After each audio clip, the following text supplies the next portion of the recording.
दोनों देवता तैयार हो गए। दोनों देवताओं ने कहा ये तो काम बहुत आसान है, मैं जाकर अभी देख कर आ जाता हूँ। जब जाने लगे तो भरत चक्रवर्ती ने कहा जा तो रहे हो, लेकिन एक बात का याद रखना, इस कटोरे में से एक भी बूंद दूध की नीचे नहीं गिरना चाहिए। अगर एक भी बूंद दूध नीचे गिरी तो तुम्हारे पीछे 2 तलवार लेकर आदमी रहेंगे, सैनिक रहेंगे, इनकी तलवार तुम्हारी गर्दन पर गिर जाएगी। कथानक कितना सत्य मालूम नहीं, लेकिन तत्व तो बहुत है। जैसे वो दोनों सैनिक गए, दोनों देवता गए और पूरे रानीवास में घूमकर आए।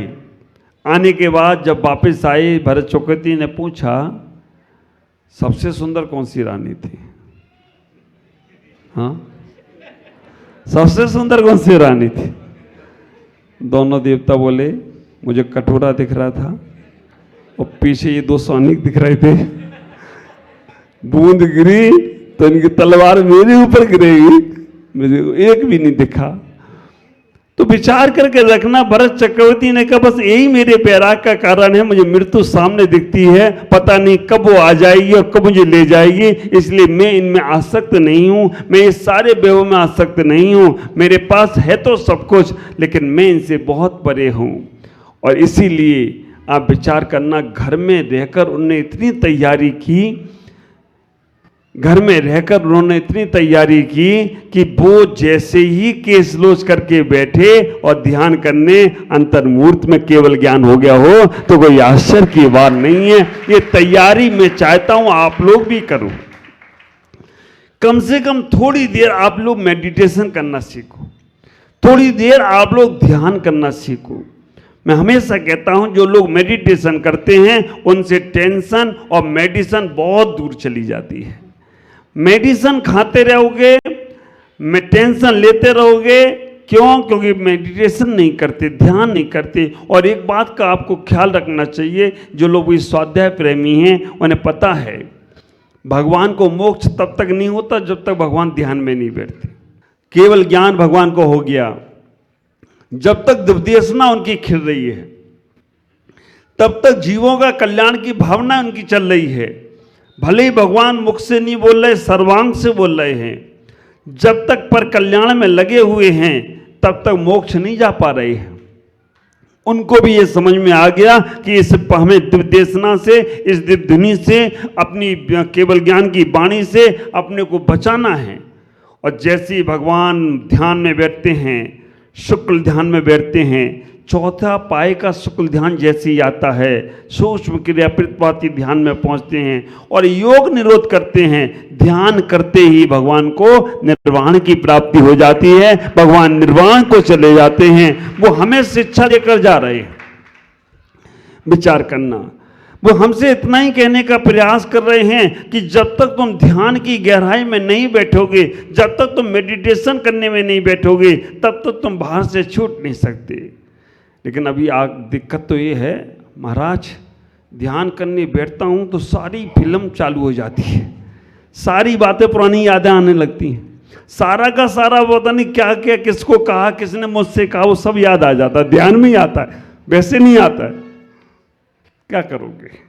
देखो, डॉक्टर भी अगर तुमको इंजेक्शन लगाता है ना तो पहले मानसिकता बनाता है। डायरेक्ट तुम गए और इंजेक्शन नहीं लगा देता, वो तुम्हारे सामने एक शीशी लेगा, फिर तुम्हारे सामने स्पिट लेगा, फिर जहाँ इंजेक्शन लगाना वहाँ लगाएगा, सुई निकालेगा, सुई को डालेगा पानी में और फिर उसको पुश करेगा। इतनी देर में आपकी मानसिकता बन गई कि अभी अंदर जाने वाली है, और फिर वो धीमे से लगा बात करके।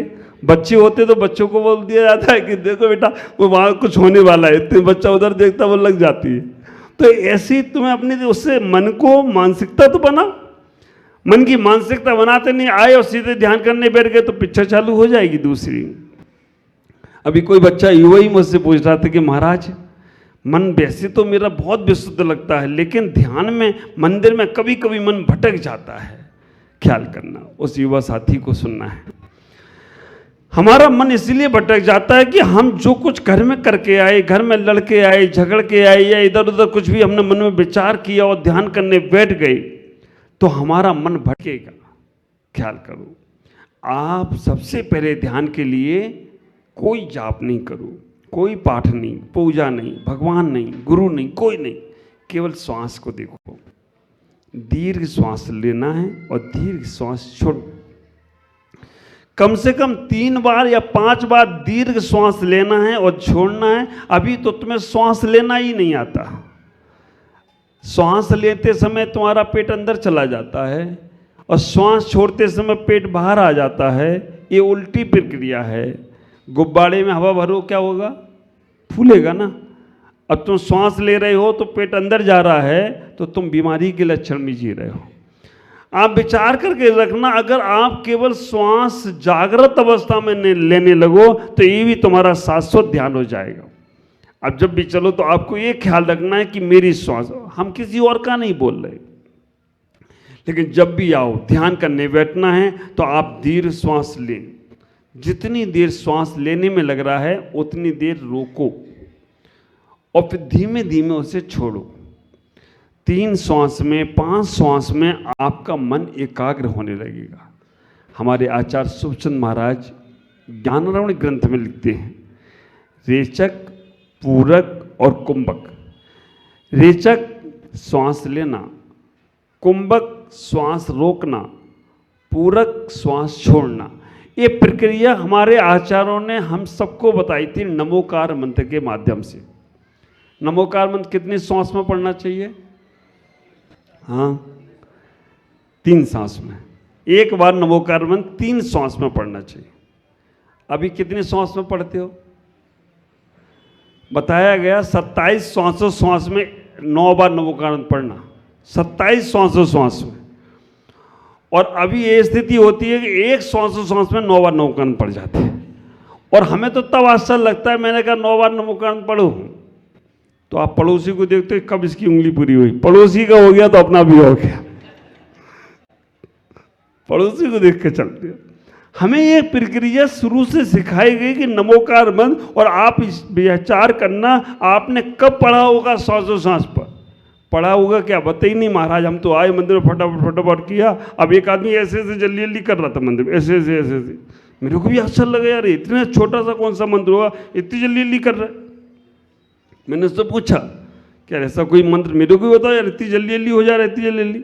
बोला महाराज मंत्र तो कुछ नहीं कर रहा मैं तो, घर में फुर्सत मिलती नहीं है, दुकान में फुर्सत मिलती नहीं है, घर में काम करने नहीं देते, तो मैं तो दुकान का हिसाब लगा रहा हूँ ऐसे ऐसे करके। मैंने कहा यार गजब है यार, सबसे शांति का स्थान तो मंदिर ही है। वो हिसाब लगा रहा था जल्दी किसको कितना दिया, किससे कितना आना है। तो ख्याल करके रखो, कम से कम एक बार 9 बार नमोकार मंत्र श्वास पर पढ़ लो। मंदिर में आ रहे हो, गुरु के पास आ रहे हो, भगवंतों के पास आ रहे हो, ख्याल करके रखना कि हमारा यहाँ पर विशुद्धि का भाव तब बनेगा जब हम श्वास को कंट्रोल कर लेंगे। हमारी श्वास इधर उधर भटकती है तो मन भटकेगा ही भटकेगा। ख्याल करो, ये बात साइंस में भी कह दी गई, ये बात डॉक्टर भी कहते हैं, ये बात वैज्ञानिक भी कहते हैं कि हम नॉर्मल व्यक्ति 1 मिनट में कम से कम 15 बार श्वास लेता है। और आप विचार करके रखना, 1 मिनट में 15 बार हम लोग श्वास लेते हैं नॉर्मल व्यक्ति। लेकिन जब वो व्यक्ति बात करता है ना, बोलते समय श्वास की गति 15 से 25 बार हो जाती है। जब वो व्यक्ति चलता है ना, चलते समय उसकी श्वास की गति 40 बार हो जाती है। भोजन करते समय और बढ़ जाती है। उसके बाद वो व्यक्ति सोता है तो और गति बढ़ जाती है।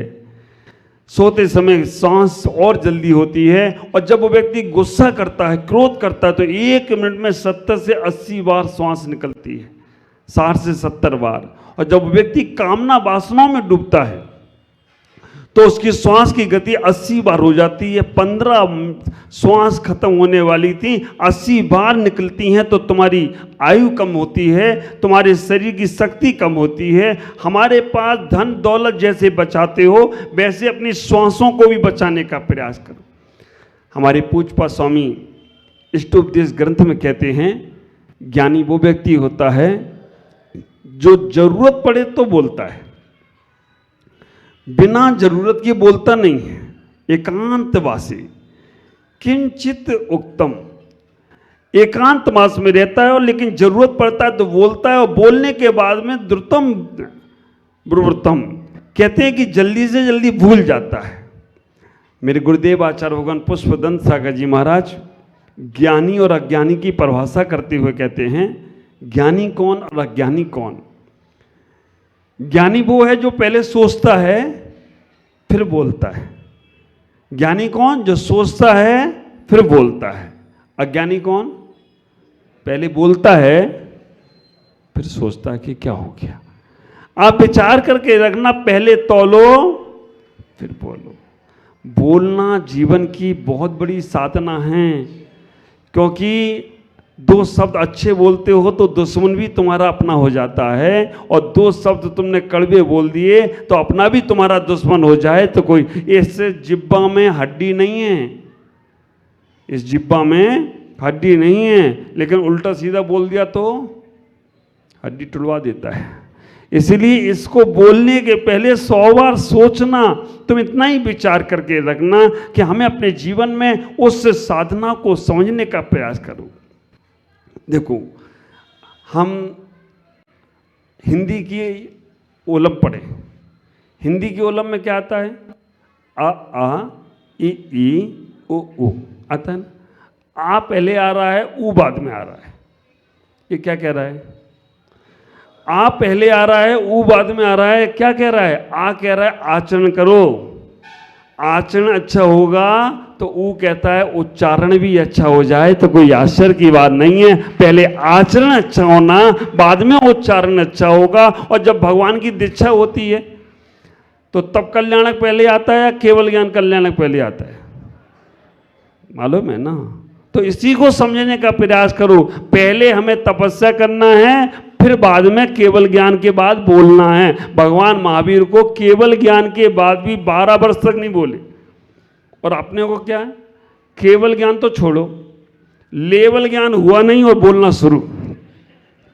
केवल ज्ञान तो छोड़ो, लेवल ज्ञान हुआ नहीं और बोलना शुरू हो जाते आप बेचार। और ये सब सिखा कौन रहा है? सिखा मोबाइल रहा है। आजकल के बड़े बुजुर्गों को नहीं मालूम। बच्चे बोलते हैं कि पिताजी तुम्हें क्या मालूम? मुझे जानता हूँ, उन्हें सब मालूम है।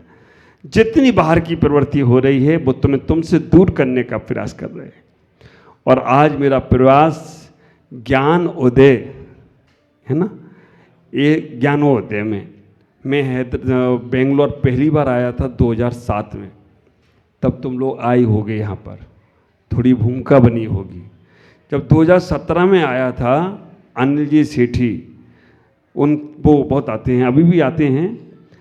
उन्होंने कहा था महाराज विश्व का एक मंदिर ऐसा होगा जहां नंबर 2 का कोई पैसा नहीं, जिनको भी दान करना है बैंक में जमा करो, नंबर 1 के पैसे से मंदिर बनाएंगे। तो वो ज्ञानोदय का मंदिर था। और वास्तव में यहां पर आपके उस पैसे का सदुपयोग देखो कि यहां पर जो भी आता है उसके मन में मलिनता नहीं आती है, उसके मन में विशुद्ध भाव बनते हो तो कोई आश्चर्य की बात नहीं है। अभी रास्ते में बच्चे बोल रहे थे, बोले महाराज हमारे यहाँ अध्यक्ष राकेश जी, मंत्री मुकेश जी, और मुकेश जी ने तो हमारा पुराना नाम पा लिया है, अब नया नाम जब पाएंगे तो हमारे जैसे हो जाएंगे। अब विचार करके रखना, उन्होंने कहा नाम के तो अध्यक्ष मंत्री हैं, पर हमारे यहाँ समाज के सब लोग एक ही पद पर हैं। अगर कोई ने कुछ बात कह दी तो ये मना नहीं करते हैं, और सबका नाम सबका काम एक साथ मिलकर जुलकर होता है तो कोई आश्चर्य की बात नहीं है। ख्याल करना। वो कहाँ है हमारा पिंकेश? पिंकेश बोल रहा था, अब चौका में लगा हुआ। आप ख्याल करो, ये सारे बच्चे पुराने छोटे छोटे बच्चे थे। जब मेरा जावरा छात्रवास 2003 में हुआ था, 3 से आज कितने 23 साल हो गए। ख्याल करो, इतना ही विचार करना। समाज में ऐसी आत्मीयता प्रेम बना के रखना, समाज में एकजुट होकर रहने का प्रयास करना। समाज की एकता बहुत बड़ा कार्य करती है। आपकी एकता ही थी कि आपका मंदिर बन गया, समाज बस गई और समाज का अच्छा वैभव बन गया।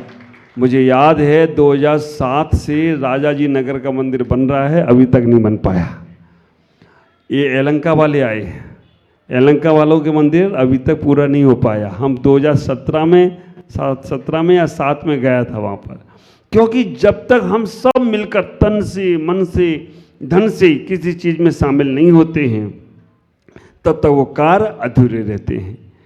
आज इतना ही कहना चाहूँगा कि अपने जीवन में आगे से बढ़ने का प्रयास करो। तुम्हारा बहुत पुण्य है।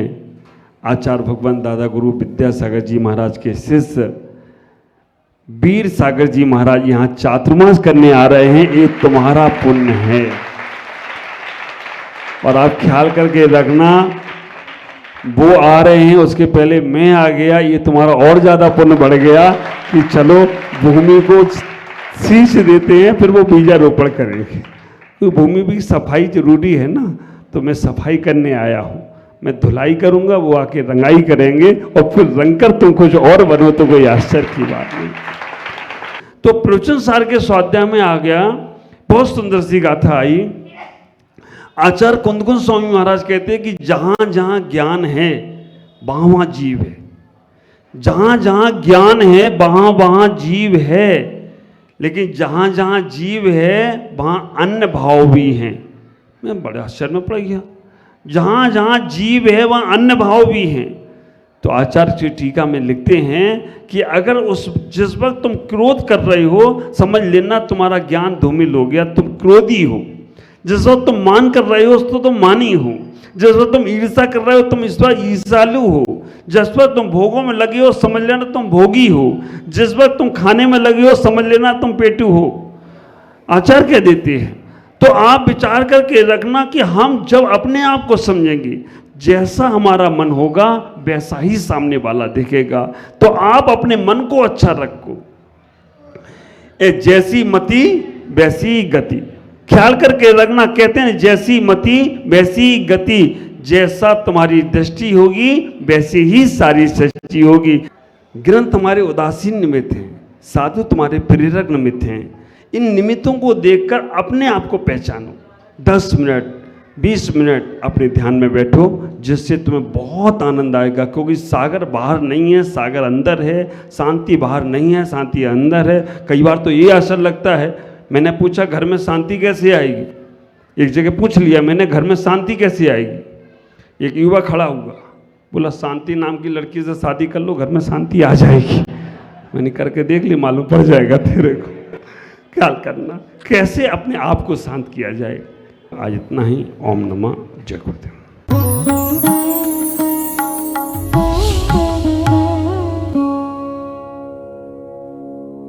फ्लेवर्स की दुनिया में होगा कुछ नया और अनोखा। अब श्रुति जैन बनाएंगी साउथ